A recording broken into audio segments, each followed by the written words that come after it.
To announce that we are still very much in the pilot stage and beta testing is going on. We are gradually building up our presence little by little as people get more and more confident. Because of the state of our cities, we have no option but to build smart and resilient cities.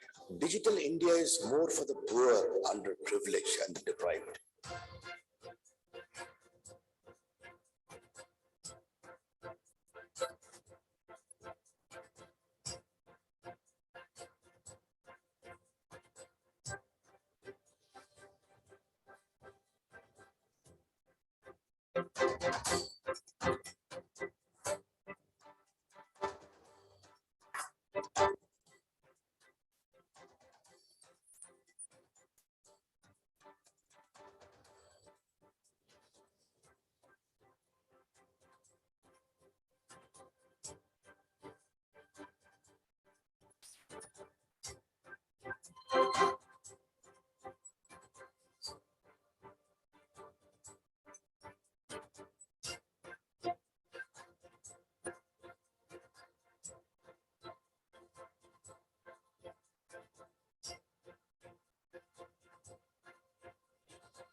Ladies and gentlemen, a warm welcome and a very good morning to all of you. My name is Aditya Malik, and it's an honor and a pleasure to welcome all of you. The Super 30 Top Education Brand Summit and Awards. That wasn't a part of the script, but now mine.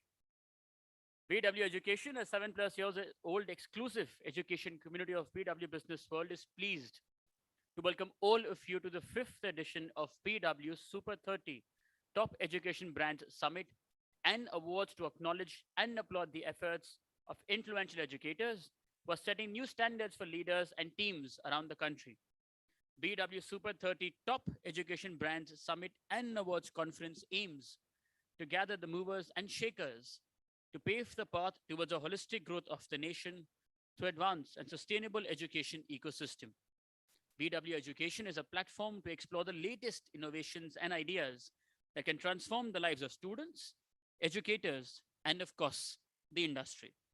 With the contribution of insights from Indian education realm leaders, this summit is a must attend to understand the potential and current evolution happening in the Indian education system and how all of this will affect the entire education ecosystem. With that, may I please request my team to play the community AV to give us a sneak peek into the world of BW Education.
BW Business World, led by Dr. Anurag Batra, Chairman and Editor-in-Chief, BW Business World Group and founder.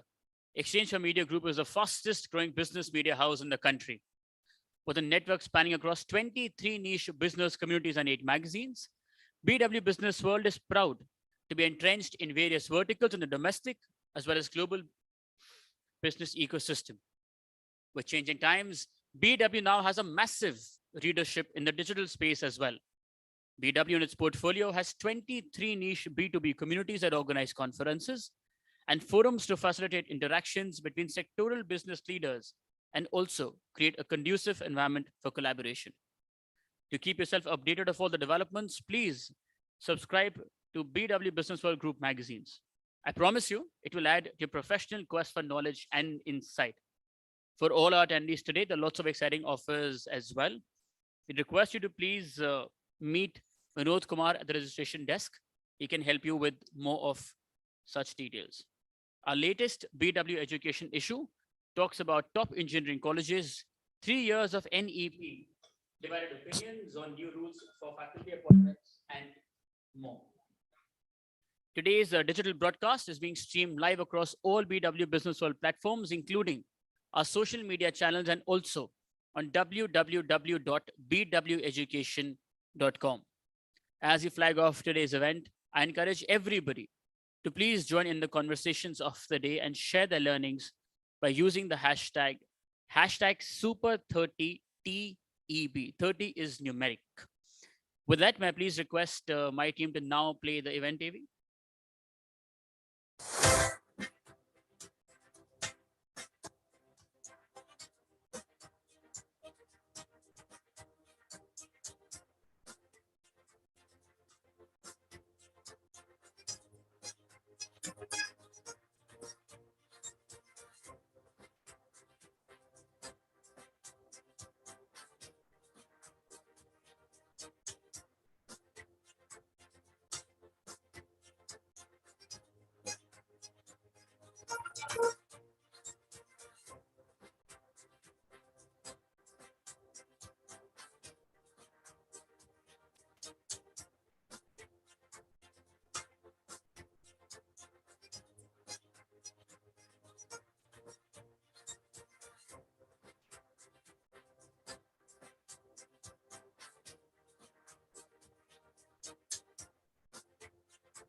Before I move forward with today's proceedings, I would like to thank our partners for the day. Our preschool partner, Kiddo, Safari Kid Global Preschool and Day School. Our school partners, Griffin International School. Our university partner, Scope Global Skill University, Chitkara University. Our associate partner, Sir Padampat Singhana University, Udaipur. Our gifting partner, My Anatomy, in association with BW Education, organized by BW Business World. Our event partners, Exchange for Media, The Thick Shake Factory, Joy Travels, Fandrum, Beanly, Just Bath AI, IWM Buzz, Reality Plus, Impact, and Pitch. With that, may I please request my team to now play the partners AV?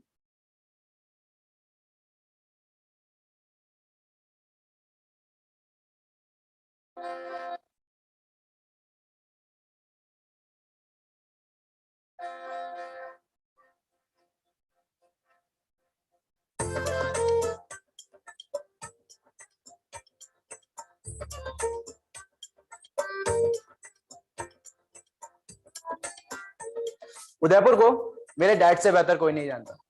25 साल से tourist guide है, but for the last 16 years there is a new attraction in Udaipur.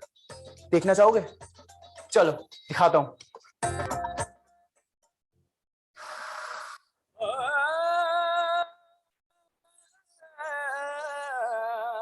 So this is the attraction I was talking about, my SPSU. क्या नहीं है यहाँ पर? You don't believe me? Come, let's step in. We are driven by a sacred mission to change the world through the power of education. We look to solve not the problems that we face today, but anticipate the challenges that lie ahead and equip students with the know-how to devise creative and innovative solutions.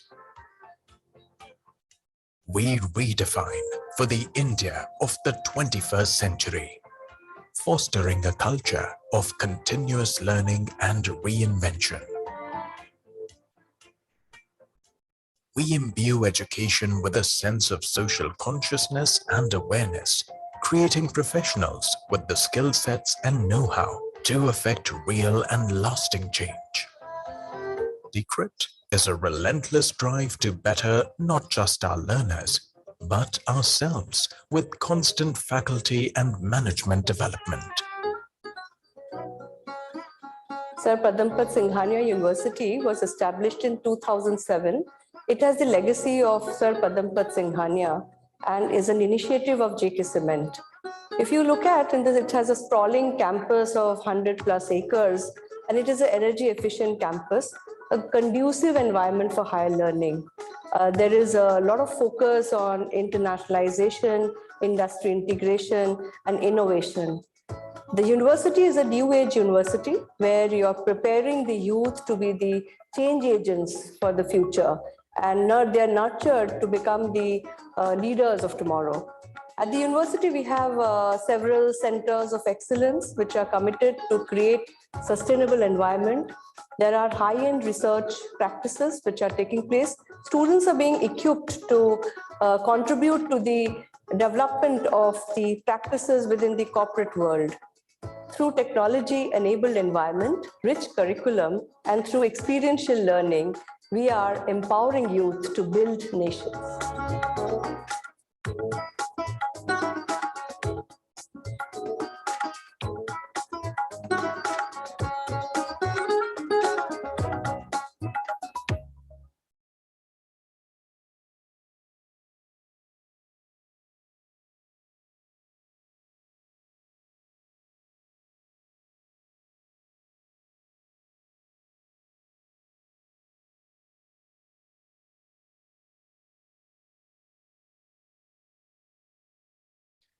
Okay. And now without further ado, ladies and gentlemen, please join me in welcoming on stage the CEO of PW Business World, Kaushik Ghaswala, to deliver the opening address. Sir. Everybody, please let's welcome sir.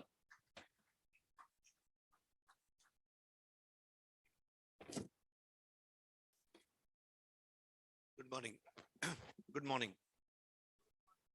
So I wasn't supposed to be here. My senior colleague Harbinder just told me, I've never seen you wearing a check jacket. I was driving and Priya called me and said there was some emergency with Anurag Batra. So I diverted and reached here. Fortunately, office is close by. So I'm not fully prepared, but I have an opinion. Please let me ramble a little bit if I have to, because I'm not fully prepared for this. But very strong opinion, very strong idea on education. So, I used every opportunity to communicate this to all of you people who matter in this space. Thank you for coming this morning. Warm welcome to all of you. I'm a Bombayite. I've been here for 24 years, so I'm confused whether I'm a Bombayite or a Delhiite. But I'm so glad to see this event starting practically on time.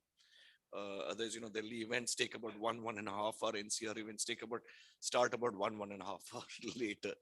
But let me just make a point. A couple of tell you what I have in mind. I think over the weekend, past 4-5 days, I've got family who's come down from North America, and we were talking. And the US elections has a few Indian contenders. Okay, I think on the Republican side and the Democratic side, UK today has a leader who is Indian. Okay, now a lot of this is very obvious because our official population is 1.4 billion. Okay, and that's the last census. I think it might be a little higher than 1.5 billion by the time the next census comes out, the numbers will be different. Which means that 1 in about 4, 1 in 3, we don't know the numbers, 1 in 5 people walking on this planet are Indians. Okay, so eventually we will take over the world. Okay, take over the world in the sense, not in a negative way, not in the way the British ruled us. Things are changing, things are moving very fast.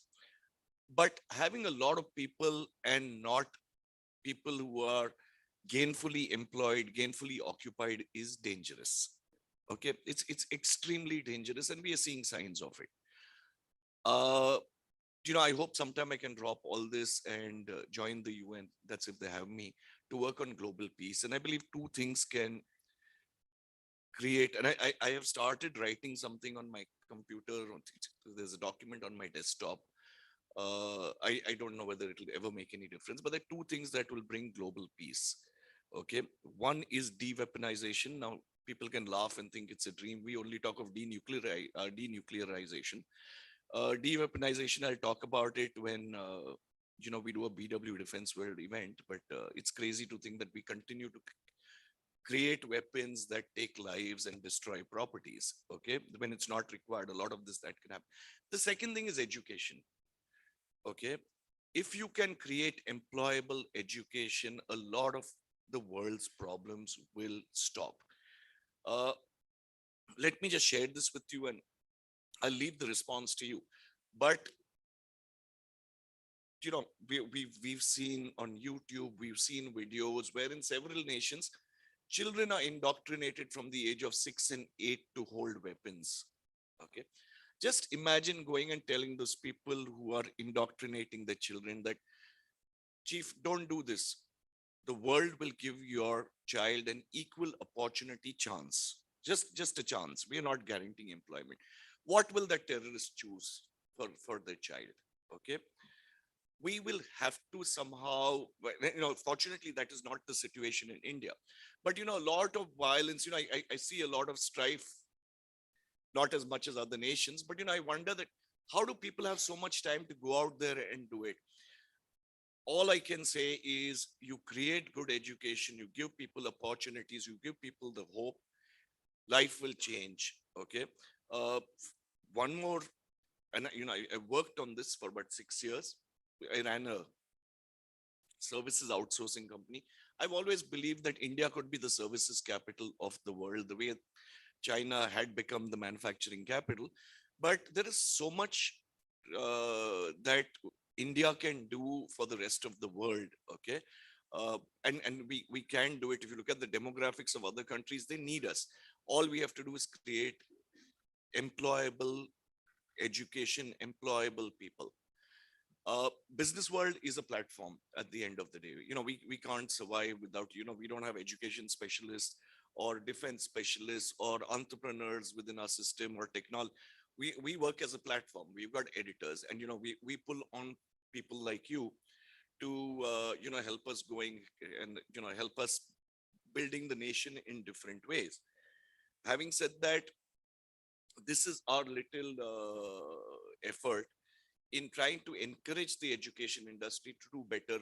Aditya spoke about the industry, institutes, all of it. I believe this is a nation building activity that we do. And, and I'm saying it with all humility. Okay. And my only urge to you, all of you, is, let's create education that makes people employable, that makes, and especially Indians today, we're seeing them all over the world. We spoke about country leadership candidates. There's a lot of stuff that Indians can do, and this is the industry that can help make it happen. So thank you, for doing what you are doing, and keep doing it. We will continue to recognize the good work that you all are doing and always be there to support it. This is not a plug, saying it in all humility. My contact details are there. If you ever need anything that will help you all more towards nation building and anything that we can do, please kind of reach out to us. Thank you very much for joining us this morning, and have a wonderful day. And please enjoy yourselves. The room will fill up in some more time. Actually, it's already full. So thank you.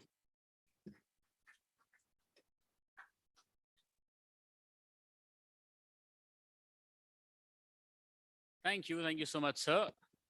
And just like schools, just like colleges, universities, assembly period hota hai. We'll also do our assembly. We'll first take the blessings of the Almighty with a lamp lighting ceremony, and then we shall proceed with the day. May I please request Dr. Madhu Chitkara, Pro-Chancellor, Chitkara University, Punjab, Dr. Mrs. Pankaj Mittal, Secretary General, Association of Indian Universities, Dr. Shashank Shah, Director, Senior Specialist, Higher Education Niti Ayog, Professor Dr. Pavan Kumar, Joint Secretary, Haryana Board of School Education, Bhiwani, Manish Menon, CEO, Human Development and Social Impact, Ampersand Group, and of course, Mr. Hoshi to please join us for the lamp lighting ceremony. Aye.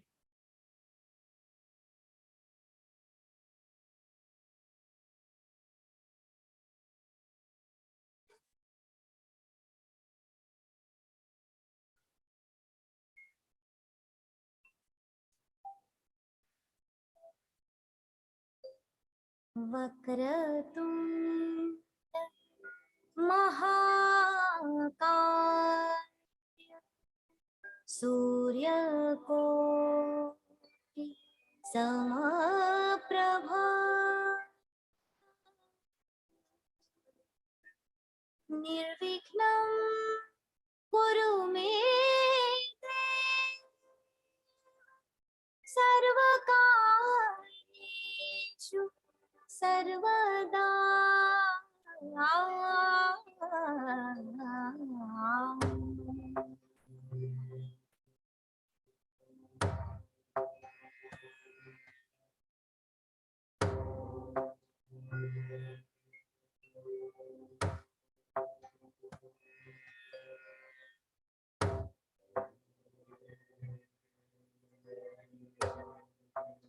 Thank you so much. Thank you.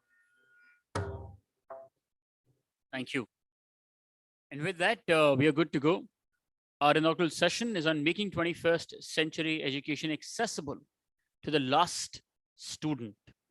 And for that, please join me in welcoming on stage Dr. Mrs. Pankaj Mittal, Secretary General, Association of Indian Universities, Dr. Shashank Shah, Director, Senior Specialist, Higher Education Niti Ayog, Professor Dr. Pavan Kumar, Joint Secretary, Haryana Board of School Education, Bhiwani, Manish Menon, CEO, Human Development and Social Impact, Ampersand Group, and Anil Sahasrabudhe, Chairman, National Assessment and Accreditation Council, was supposed to join us, but sir had to virtually attend a session with IIM Lucknow on some urgent basis. He'll be here with us in a while. Now, I've been told that each of them will be given 5 minutes to present their views. So I think आज शायद आप वापस student mode में जा रहे हैं, I feel. That's probably the bit of it. So we'll begin with you, however you want to, please take it forward.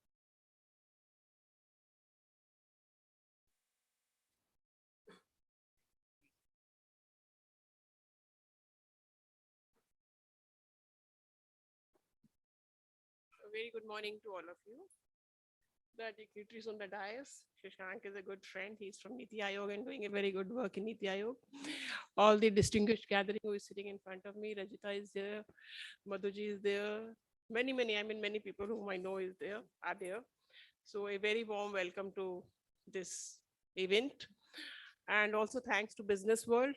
First for instituting these awards, because these type of awards, they really encourage the, say, edtech companies or higher education institutions or schools, even preschools or K-12, for doing their best. I was in the jury and I know the type of applications we received and how difficult it was to say yes or no or maybe to different categories. And it was so strenuous from morning till evening. No lunch break, no tea break, not even a bio break. So this is the way that jury was handled. And so I'm sure the ones who have got the awards are the lucky ones and the most deserving ones. So congratulations to all of them. We have to talk about 21st century student. I mean, how to reach the last student. So if we talk about what does the student of 21st century aspire, what do they want to do? So I feel The student of 21st century is different from earlier students. Now the students want lifelong learning. They want to learn forever because the technology, the things are changing so fast that if they don't keep on learning in the lifelong learning pattern, they cannot survive. They want to be problem solvers. They want to be solution providers. They want to be working in teams and eventually be the team leaders. They want to, they really love taking challenges, and they want to learn from their mistakes and then move ahead the way we did recently for Chandrayaan 2 and Chandrayaan 3 and how successful it was, Chandrayaan 3. They want to be innovative, they want to be creative, they want to progress fast, very fast. So this is the profile of the 21st century student. Now the issue is that how our universities or our nation or our society or our families, how will they help the student to fulfill their aspiration? So this is where, and when we talk of the last student, means the student who is sitting in the remote corner of the country, in a rural college, in a border area college, in a small college, how do we reach that student? And we very often say that we have elite institutions in the country. We talk of world rankings. So we say, I mean, of course, there is none in top 100, but there are some in top 200 and some in top 500. But when we talk of elite institutions of the country, be it IITs, IIMs, or central universities, they are only catering to not more than 2 to 3% of the students. So masses are in state universities, they are in state colleges, they are in small colleges, they are in rural area colleges, they are in backward area colleges, they are in border colleges. So how to reach the masses, how to go to the last student?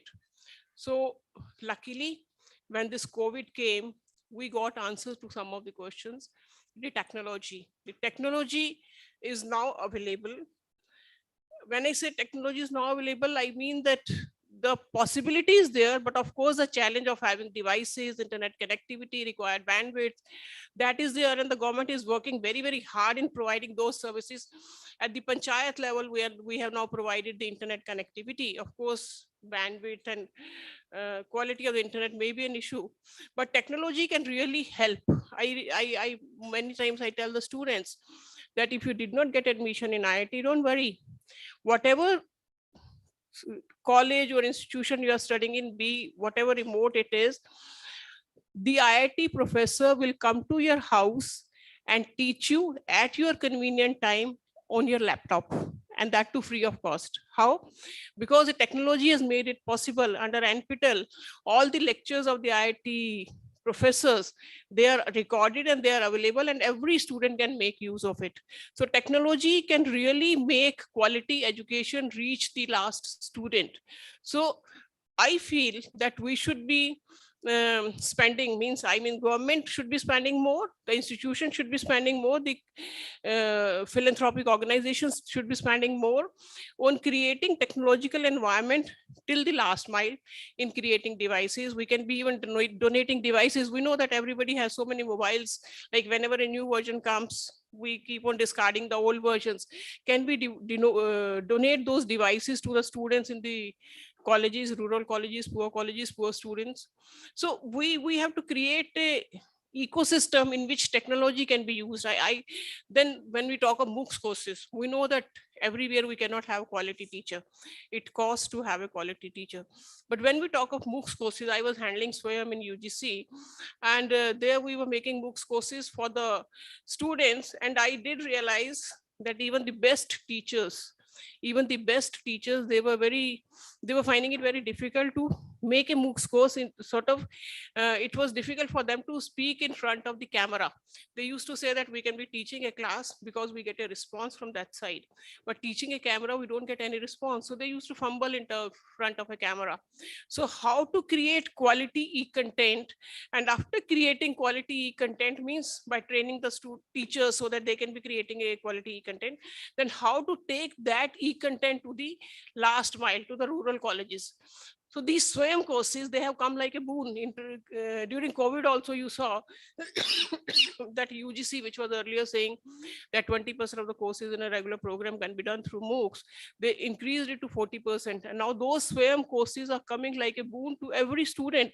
So in a university, if there is no possibility of a particular elective or a teacher of a particular course is not there, so that doesn't become an hindrance for a student for not taking that course. They can be taking those courses from the SWAYAM platform. There are many more platforms. edX is there, Coursera is there. So the learning is now become easy. It has become cheap also, and it is available at every corner. The only challenge is the internet connectivity and the devices which the student should be getting. So I feel that when we talk of, I just have 5 minutes, so I'll be finishing. So the answer is that use the technology to its best, to the maximum, to reach the last student. And for that, the government has to spend, we have to create quality content, we have to reach the last student, and it is possible in today's world. Earlier maybe it was difficult, but today it is possible. So let us leverage technology to reach the last student. Thank you very much. Thanks a lot. Thank you.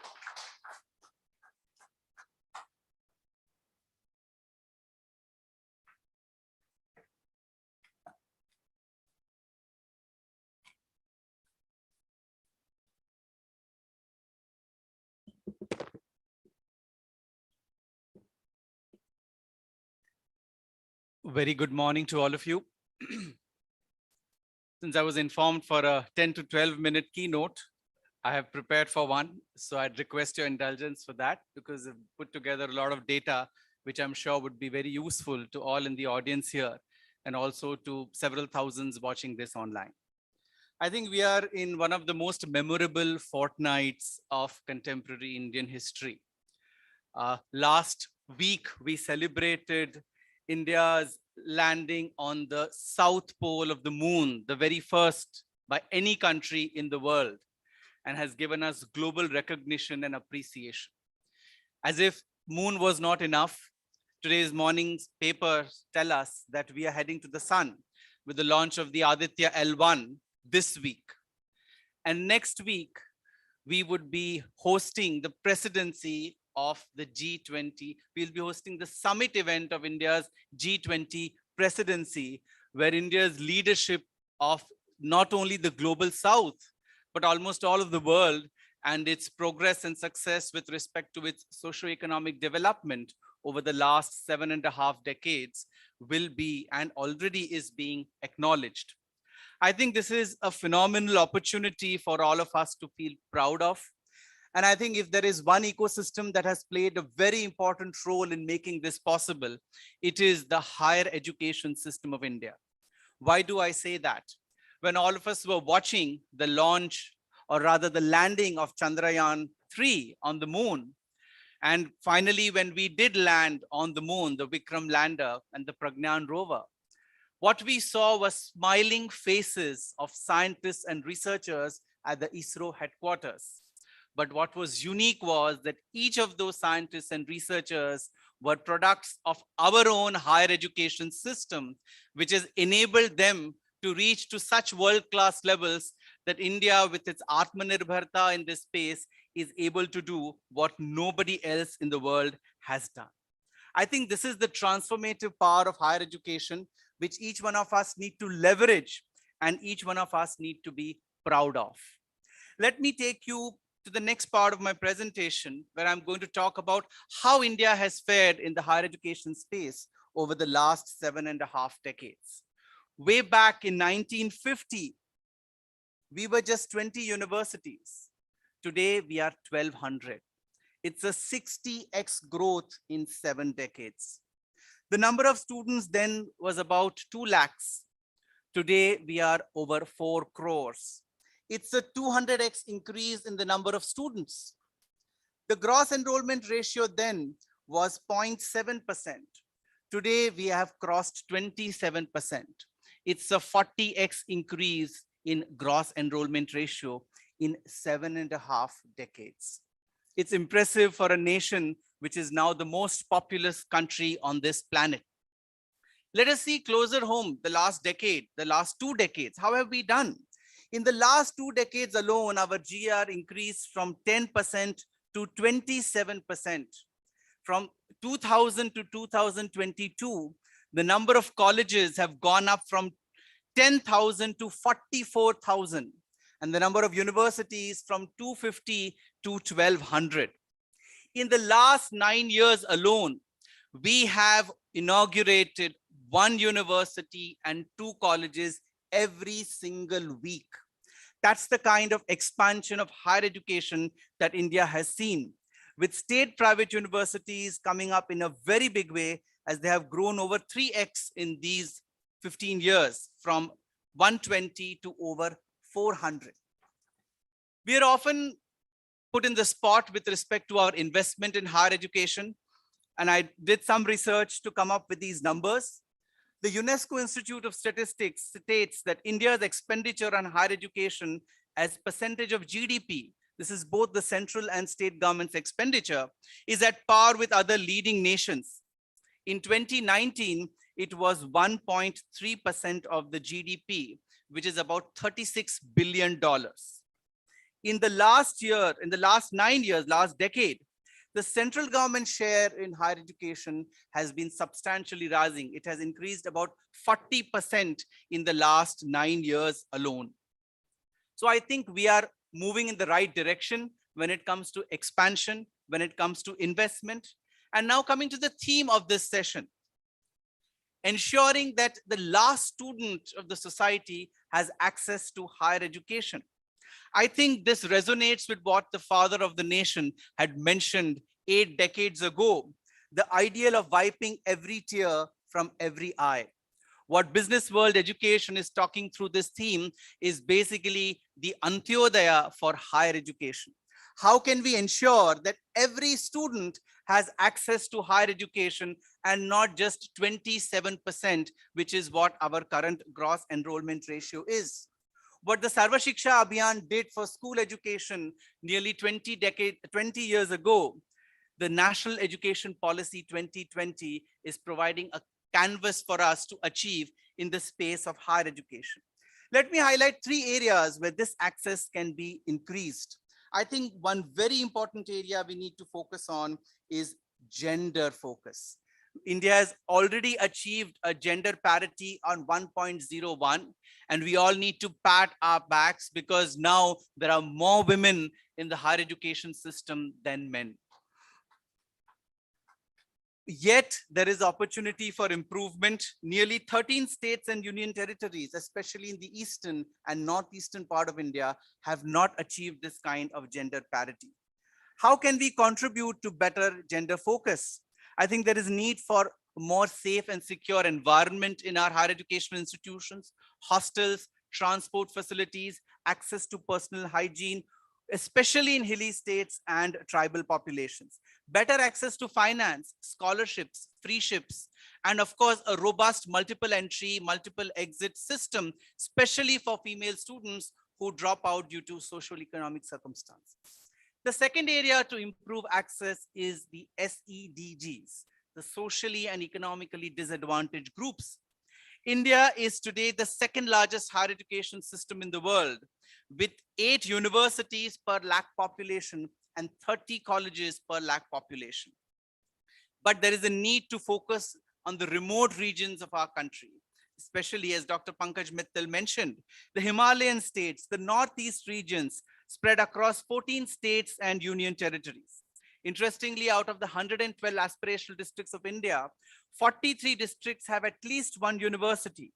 But in contrast, we have a Jaipur with 35 universities in a single city and a Bangalore with 1,118 colleges in a single city. So that's the kind of difference in concentration that is there. So there is a need to focus on improving access for SEDGs. I think there is a need for pre-admission outreach programs at the school level. There is a need to focus attention on the children of migrant laborers.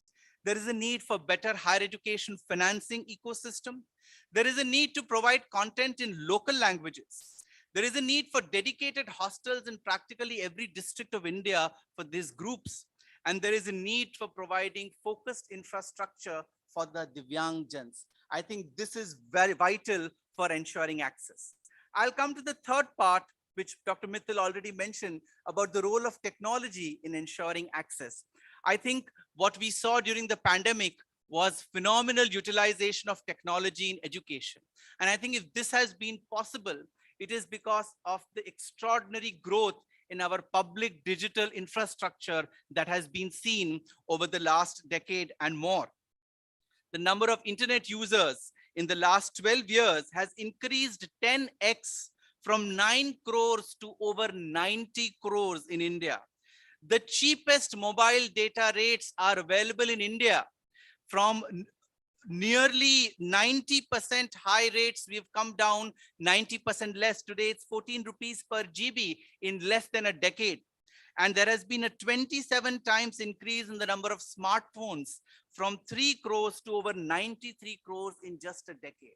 I think these play a very vital role in ensuring that technology can be leveraged for ensuring access to higher education. What is required is further customization, hybrid teaching and learning, capacity building of teachers, as Dr. Mittal mentioned, and effective use of existing platforms, whether it is the Swayam or Swayam Prabha, but also ensuring that the content is available in languages that the people in the hinterland are able to access higher education to.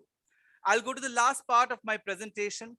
The theme was very interestingly talking about enhancing access to 21st century education to the last student in India.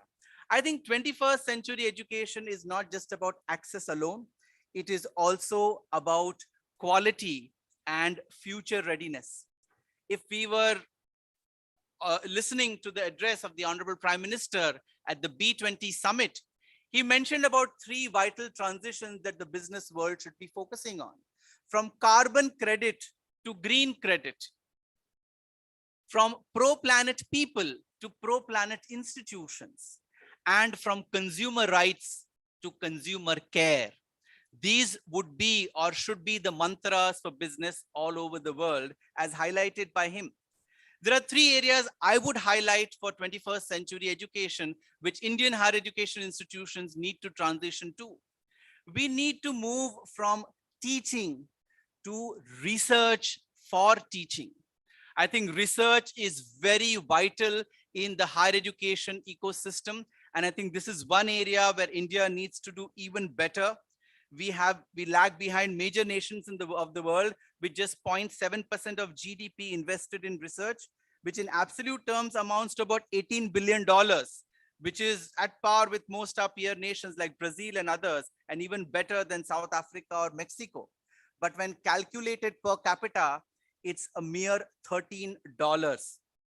Compare that to Israel, the per capita expenditure or investment in research is $2,438.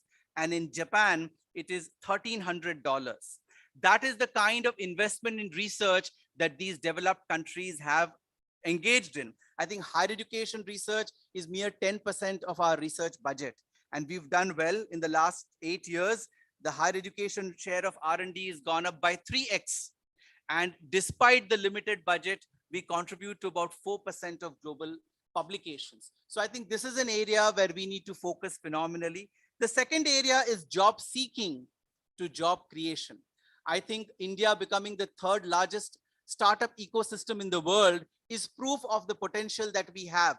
90,000 startups with over 100 unicorns. And what is even more interesting is that estimates show, a NASSCOM report shows that nearly 50 lakh jobs, direct and indirect, would be created by the startups by 2025. And nearly 50% of the unicorn founders have been from the IIT ecosystem. But as the ISRO achievement has shown us, I think brands are not just the criteria. It is the system which empowers whether IITs or any other higher education institutions in India. The last I think we need to transition is from rote learning to holistic education. The national education policy has drawn our attention to 4 areas. At the planetary level, we need to be ensuring that environmental awareness and sustainable development becomes a core part of our higher education. At the national level, the inculcation of human values truth, righteousness, peace, love, and non-violence, as listed in the NEP, should form a core part of the way we deliver education and the students imbibe this education.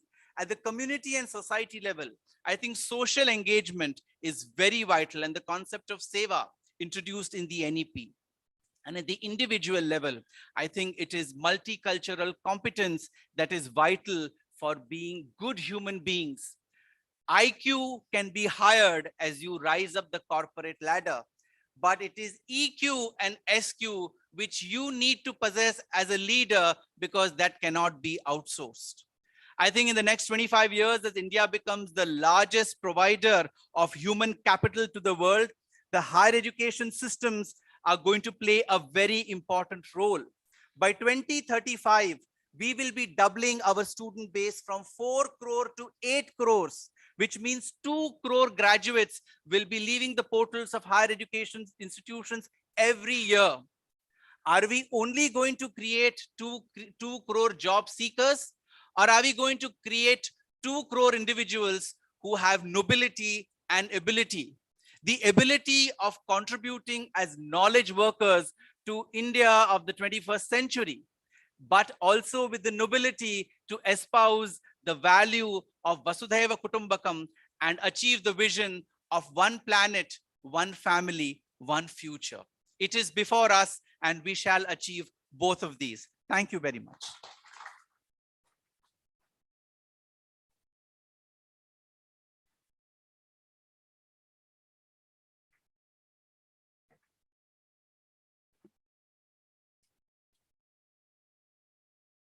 Good morning. In case some of you are wondering why I'm attired like this, I'm not the only one. There is a Colonel Shekhar out here too. We are both from Kerala. We are Keralites. We are Malayalis, and today is Onam, which is our festival. So happy Onam, everyone. You know, I thank you, Business World, for having me here. I'm what is called a headline speaker, and honestly, I do not know what the headlines are. And especially after hearing both Dr. Mittal and Dr. Shah talking, I really don't have much to contribute in the area of what a 21st century education should do to reach the last mile student. I think some of the points that they made are fantastic. However, having said that, I think it's important to know what is, so when we talk about 21st century education, what are we talking about? I guess what we're attempting to do is to have children who are possessing some qualities, right? Critical thinking, compassion, communication skills, creativity, consensus building. And I think all these are qualities that exist in Indians. I think it's something that Indians do have, and it's very good that 21st century education is going to try and enhance these qualities. And it's very clear now to everybody that we are clearly moving at a very fast pace of what is called the schooling that is required for the 19th century industrial age to the current age, which is a knowledge of, it's an age of knowledge economy. So to that extent, I think a lot of work is already happening in that space. Having said that, in front of me, there are two images that keep coming when we talk about this last mile approach that we're trying to do. On one side, we've got the country going at an extremely unprecedented pace. And I think Dr. Shah mentioned a lot of statistics out here, but that's the truth. We are growing at an unprecedented pace. I mean, 49 to 50% of India is already penetrated into the internet. 90 million digital transactions happening in a year, and we are now globally number one. Our GDP is growing at a pretty robust pace. We are the 5th largest economy in the world, and the Honorable Prime Minister has clearly mentioned that we are likely to get into the number 3 very, very soon. Nearly $10 billion have been invested into the tech space over the last 5 to 7 years. We've got nearly 24 to 25,000 tech companies in India. 1,500 of them are coming in every year. 400 of them are edtech, by the way. So all the right noises, all the right spaces, all the right things that are happening. In fact, even the government has made some tremendous progress in the area of technology. I mean, look at the basic things, right? Even our M-Aadhaar, our COVID certificate, the DigiLocker, the FASTag that is used to open the boom barriers while you're on the highways. On the education side, Swayam, National Digital Repository, your Swayam Prabha, the Swayam, the MOOC platforms. I think the government is doing a lot. So all these are great stuff and very, very good for the country to progress to what we need as the theme that has been mentioned. Having said that, I urge all of you to also look at the other side of the image. Now, when we are trying to reach the last mile, please be aware that the last mile in this country, or let's say the economically weaker side of the country, there are people who earn less than 20 rupees a day. Okay, illiteracy is very, very high here. Infrastructure is very low. How do you reach this last mile? I don't have the answer, but I just want this to be, thought through when we have these discussions. How do we reach the last mile to the 67,000 children who are going to be born today, by the way, going at the birth rate of what we're going through today? By the end of today, we'll have about 67,000 children. How do these children get their early years formative learning that is so very important till the age of 7? How do we reach there? We talked about technology, excellent. Academia is already in place, but the convergence of these two, I think, are still going through some stress points. I think they are in silos. The academia is still extremely focused on EQ, extremely focused on student learning and outcomes, which is very correct. Technology is also trying to get there, but I think they're also under pressure. When they have their MLs and the robotics coming in, I think they're also under pressure on return of investments and how do you kind of sustain. And therefore, I think somewhere they're not reaching the last mile as much as they should. Yes, a lot of work is happening. I agree. But I think if you have to reach the last mile, I think it has to go at a much faster pace. I think somewhere, so long as we keep marks in front of us and do not get it replaced by credits, and I think the NEP is doing a lot of work in that direction, but till that happens, I don't think we'll reach the last mile. I don't think we'll reach the last mile till such time that we have bullying or cyberbullying getting out of the space. Till such time that we have insecurities creeping in. I mean, if someone comes from the rural India into the urban India and is sitting with us, and he or she is a little concerned about how to speak, and therefore the divide sets in, I don't think we can reach the last mile. So I think we need to be aware of this. We won't reach the last mile unless we take care of mental wellness, which is fast creeping in today's society. So I think, yes, we can get there. And there are a lot of good things happening, but I think in parallel, it'll be good for us to also keep a little eye on some of these challenges and figure out how to handle that. And that's the reason why I think conferences like these are very important. I think conferences like these, which have so many hearts and minds sitting here, can really take us to that outcome with debates and discussions. I've also written down something that I've been picking up of late from a lot of people in a lot of conferences. And this is something which some smart person has come up with some of these acronyms. How many of you have heard of VUCA? VUCA. Okay, vulnerability, uncertainty, complexity, and ambiguity. Now there is a new one that's called something called BANI, B-A-N-I. Brittle, anxious, non-linear, incomprehensible. There's a third called tuna, not the tuna fish, tuna. It's turbulent, uncertain. I'm not able to recollect what N is. Ambiguous is A. And there is RUPT, RUPT. Rapid, unpredictable, paradoxical, and tangled. These are the kind of acronyms that are now doing the rounds. And I think if you have to get 21st century education to reach the last mile, the one objective should be to destroy these acronyms and not have these around. Imagine our children growing up in a world which has got these acronyms, and they'll be all set to start, facing the world thinking that this is how it is. There's a lot of fear. And I think we should destroy that. And that's why conferences like today, I think, are good, because there are some good topics. I think the first topic of higher education, expanding the boundaries and trying to link it with skill and employability, great stuff. I think that's a headline topic, really. The topic of having flipped, the flipped class and blended classroom learning. My good friend Colonel Shekhar is going to moderate that. And I think he's a great guy to moderate that, because Colonel Shekhar represents the old tradition values of education, and yet he's progressive. So it'll be interesting to see him moderate a topic like this. There's a topic on early child years, which is very good. In fact, I just want to say that the organization that I represent, founded by Mr. Rustam Kerawala, we actually work on private schools. Of course, we have a lot of private schools, but we also work with the government. And one of the government initiatives that we do is to run creches or daycare centers for the children of construction workers in a state. We cover the entire state. Now, these children of construction workers are found, playing in the sand and the stones while their parents are at the construction sites.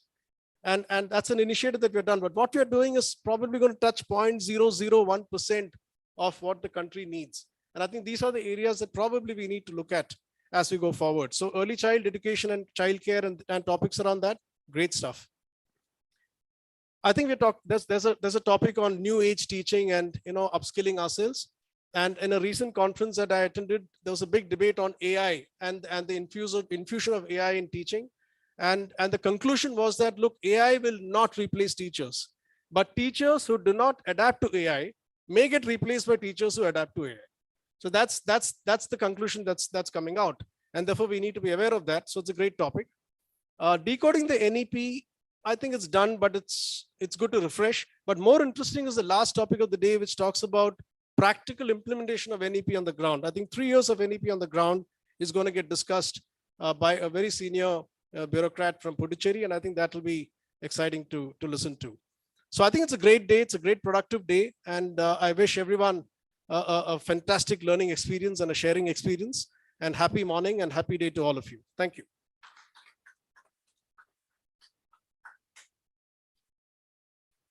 Thank you. Thank you so much. With that, we come to an end of this so-called panel session slash individual speeches, I would call it. Please, a picture, let's have with all of you, and then we can sarai it.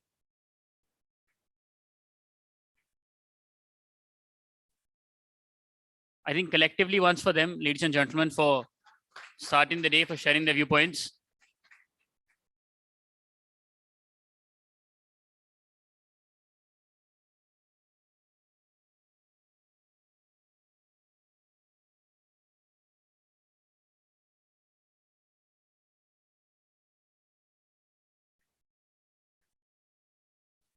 Thank you. Thank you so much. With that, we move ahead with the first panel discussion for the day, expanding boundaries of higher education skills and employability. Before I invite the panelists, a request to all of us sitting in the room.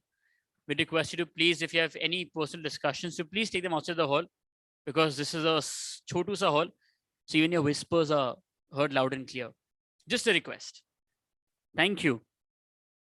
For this, please join me in welcoming a panelist, Dr. Madhu Chitkara, Pro-Chancellor, Chitkara University, Punjab; Abhishek Pandit, Pro-Chancellor, Scope Global Skills University, Bhopal; Professor Dr. Padmakali Banerjee, Vice Chancellor and President, Sir Padampat Singhania University, Udaipur; Professor Dr. Sujoy Biswas, Director and CEO, Techno India University and Techno India Group, Kolkata; Professor Dr. Pankaj Kumar Mishra, Pro Vice Chancellor, Global University, Saharanpur. And this session will be chaired by Professor Mrs. Rachita Kulkarni, President, Sri Sri University, Cuttack.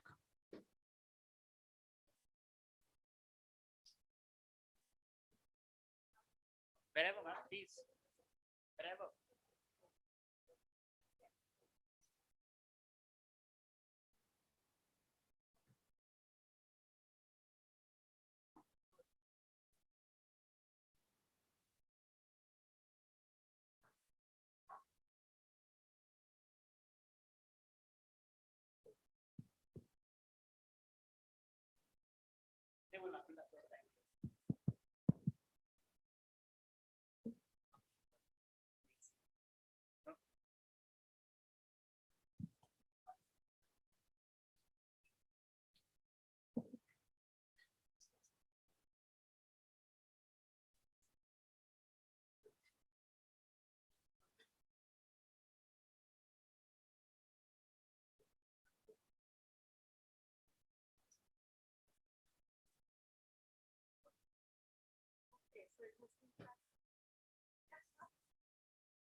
Good morning, namaste, and thanks to Dr. Mittal and the two other speakers, Shashank and yourself, Vinish, for your inaugural remarks.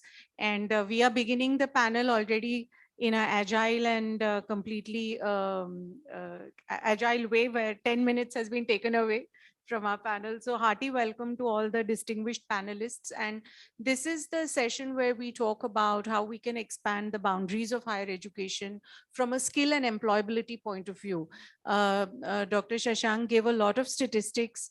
Dr. Mittal spoke about how we can use technology to reach education to the last mile. And Vinish, you gave us a lot of ideas on the environment that we are entering and the children being born today, the environment that they will potentially enter. And that is the context in which we begin this conversation. There is a lot of data on how there is a gap of skills. If you look at the OECD data, if you look at the Coursera World Skills Report, India Skills Report, if you look at the UNESCO data, all of us have seen a lot of that data as educationists. And the message is very clear that there is a gap of skills. Very highly skilled workers, there is a gap of about 40 million in the world. Skilled workers, there is a gap of about 45 million. With respect to India, there are a number of specific skills that there is a huge gap on. When we sit on our national councils, whether it's FICCI or ASSOCHAM, Dr. Madhu ma'am and I sit on ASSOCHAM together, our industry partners are always complaining that the students we are graduating are not necessarily 100% ready for the jobs that they get in the industries. So this is the context we are in. And in this panel today, we have a very, very distinguished set of education leaders. And we have a few questions we will deliberate on to look at what we can do as higher education to bridge this skills gap, to make our students more employable. What are the best practices we can learn from each other? And today, really, as a group of education leaders, I think it is our dharma and our responsibility to make sure that we are giving our students what they need to become holistically successful in the world they are entering. So I'll keep these opening remarks brief. And we have a set of questions that we will start the first round with, and time permitting, we will go to the second question. And I request all panelists to also keep the remarks brief so we can have it as a conversation going. Is that all right? Yes, we can. Yeah, we can begin. So I will begin. I'll begin with my newest friend today, Dr. Padmakali. So Dr. Padmakali Banerjee, Vice Chancellor, President, Padampat Singhania University. So my first question, Dr. Banerjee, to you is that, from all that we are seeing, you are an industry founded, connected university. You see that the demand for hybrid skills is growing. So how can universities and institutions offer programs that integrate multiple disciplines, for example, which is also mandated now by NEP, to produce your graduates with a much broader comprehensive skill set? Your thoughts? Great. Thank you so much for those lovely remarks. And I'm so delighted to be part of the Business World Summit. It's a pleasure because I've been also contributing to the magazine. And of course, with the great co-panelist, I think I'm going to go back enriched. So actually, there are no, one size fits all. So primarily what I really want to stress on that, all my life prior to joining SPSU, which is a JK Cement led university in Udaipur a year back, I've been working very closely on skill development while I was leading other universities. So what I realized that, now what the entire game plan is changing. We have been talking about and what helped us. Actually, the NEP has facilitated all of this. So through that, what is happening is today, students not only are doing multiple skilling programs or earning micro credentials, but I think the global certifications that a student they can earn from the early years. So I'm talking about a seamless integration from K-12 to higher education. So when they come in, the students already form a voice of what their life is going to unfold. And then they are picking on areas. Just to give you an example, that if I'm talking about, teaching, say, business analytics in the university, then contributing and collaborating with a partner like SAS and giving the kind of global certification on data visualization is an enabler. So what is happening is when the companies, not just the companies who are coming to recruit, even for the new ideas of entrepreneurship or startup, the way industries are growing, it is very important. Similarly, coming from say a JK Cement industry, so there are a lot of work which we are working closely with, say FL Smith, JK Cement. So the cement technology is being integrated into the core programs. So by the time the students are actually exiting the university, either for higher education or to enter the industry, they are well prepared, well grounded. To do all that, I think there's an entirely tech-enabled environment, which I think we all believe in. So not only are you going to create smart classroom, but a real-time learning. So I think the entire conversation in the morning, which talked about the hybrid learning, getting people into the classroom. I do believe in the contact, the kind of session today we are having, when we are meeting people, it makes a lot of difference. So the industry from worldwide coming to the students, to the campus, creating cohorts of mentor-mentee system. So that is how I think we are going to look at. And if you look at the large numbers of skill gap, it is immense. But believing in not just the SQ or EQ, I believe in OQ, which is optimistic quotient. In fact, one of my book talks about it, the power of positivity, optimism, and the seventh sense. So how do we equip students with the seventh sense and optimistic intelligence so that they are able to become the best learners? They create their own path for the future of India and our nation and the worldwide. Thank you. Thank you. Thank you, Dr. Banerjee. So great ideas, mentor-mentee, industry-specific training, and a new concept of OQ that you have introduced today. With that, Dr. Biswas, I turn to you. You are the director and CEO of the Techno India University and the Techno India Group from Calcutta.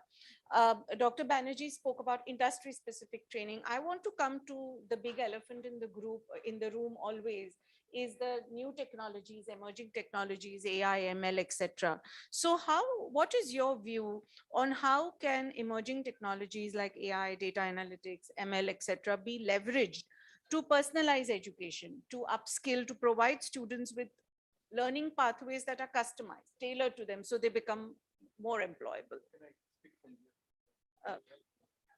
Take the mic. I'm comfortable. Okay. Hello. Good morning to you all. Good morning, ma'am. Thanks for the question. First of all, thanks to Business World for calling me. I come all the way from Calcutta, almost without a sleep last night. We are very proud Indians right at this point of time. With Chandrayaan 3 happening, we are the first country, as the Niti Aayog person said, to land on the south pole of the moon, and that too through Indian education system. Goldman Sachs predicts that by 2075, India will be the best performing country in the world. Mr. Jaishankar was asked in the United States that in which axis India falls, in the axis of the United States or axis of China. And he answered that we make 1/5 of the world population and we are an axis by ourselves. I represent Techno India Group and the Techno India University, one of the biggest education providers of the country of India, with more than 120 campuses, 120 plus campuses, 1 lakh students and 5 lakh alumni. And as ma'am said of artificial intelligence, machine learning, everything, but I want to wrap up within 2 minutes what I have to say. And I quoted that education has been the bulwark of the development progress of human civilization anywhere in the world. India and its ancient education system have provided roadmaps of sustainable human life and a sustainable, healthy planet Earth for thousands of years.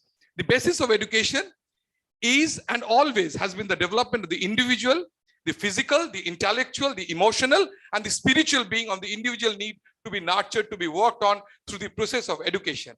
This process is not piecemeal. It starts right at the school level and continues through the years of higher education, where components of domain knowledge are conjured with the constant skill development, creativity, innovation, entrepreneurship, and the capacity to toil, to take challenges, stay calm, and resolve problems satisfactorily. As already said, these aspects require a multifaceted structure of education to create and incubate multifaceted individual who can, 1, locate a problem or need in the environment and within communities, analyze the problem and need and divide it into logical parts, take up each part in a systematic manner and plan solutions and actions, delegate responsibility to teams and individuals after working out the thoughts. or his strength with opportunity threats. Synthesize new and innovative strategies taking into account available resources, information, and designs. Every educational system, whether it is academic oriented courses or professional courses, need to curate curriculum according to the aforementioned states. Moreover, elements of development of good habits of physical health need to be inculcated, and special emphasis needs to be given on stress management and development of spirit that is calm, but also courageous, adjusting, but also assertive. If we have to expand boundaries of higher education, particularly in terms of skill and employability, we have to focus on the power of doing and going out into the world, into the industry and the corporate arena to look at the future of a bird's eye without flinching, without ready-made solutions. There, they can be nurtured to take up challenges, projects taking into account present-day scenarios, socio-economic, socio-political, and socio-cultural. Each of these angles provides skilling up and concomitant job opportunities, as well as capacity for thinking ahead and creating jobs. Entrepreneurship is an important aspect of training in today's day and age, where startup giants are created by finding simple solutions to complex problems. By training them in design, thinking, and business development programs, we can arouse their interest in creating business with local knowledge, resource, and expertise. There is a need to localize curriculum, to utilize the immense knowledge in our workers, artisans, farmers, horticulturalists, etc., to make education more inclusive and more employment friendly. Our country has greatly suffered due to the white-collar tags to jobs and skills, which are now essentially being rendered obsolete by the technological disruption, what ma'am was saying. What cannot be taken over by this artificial and machine language is the people connect, the human touch and understanding, the capacity to communicate and reach out to other human beings, see what they can require and provide them a reasonable service. Education needs to focus on creating knowledge and being more knowledgeable and compassionate, empathetic individuals who are not prejudiced or rigid in their outlook towards life, towards their respective fields. I conclude by saying what Mr. Atal Bihari Vajpayee used to say in many of his states, and I quote him, as we say that we are going to make some difference, we are going to make a difference to ourselves. He said, and I quote, "मुट्ठी में कुछ सपने लेकर भरकर जीव में आशाएं, दिल में है तमन्ना मेरी कुछ कर जाए, सूरज सा तेज नहीं मुझ में, सूरज सा तेज नहीं मुझ में, दीपक सा जलता देखोगे